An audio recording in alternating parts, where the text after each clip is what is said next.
Hi friends, అందరికీ శుభోదయం. నేను మీ సంజు. నవరాత్రులను పురస్కరించుకొని హెచ్ఎంటీ హిల్స్ శ్రీ సీతారామాంజనేయ టెంపుల్లో అమ్మవారికి విశేషమైన పూజలు జరగబోతున్నాయి.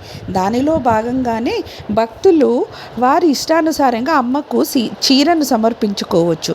ఆ చీరను అమ్మవారికి ఆ డేన మనం బుక్ చేసుకుంటే మన పేరు మీద ఆ శారీని అమ్మవారికి కట్టించి అలంకరిస్తారు. అలాగే మన పేరు మీద ఆ రోజు కుంకుమార్చన కూడా జరుగుతుంది. అలాగే చండీ హోమాలు కూడా జరగబోతున్నాయి. నాకు ఈ టెంపుల్తో ఒక మంచి బాండింగ్ ఏర్పడిందండి. ప్రతిరోజు టెంపుల్కి వెళ్ళడం, ఆ దేవుళ్ళని చూడడం, అభిషేకాలు ఇవన్నీ నా లైఫ్లో ఒక పార్ట్ అయిపోయింది. సడన్గా ఇప్పుడు చేంజ్ అయ్యేసరికి కొంచెం అలజడగా అనిపిస్తుంది. ఏ గుడైనా ఒకటేగా అంటారు, కానీ ఈ టెంపుల్ నాకు చాలా అటాచ్ అయ్యింది. చిన్నప్పటి నుంచి నేను ఎప్పుడు ఇలాంటి టెంపుల్ చూడలేదు.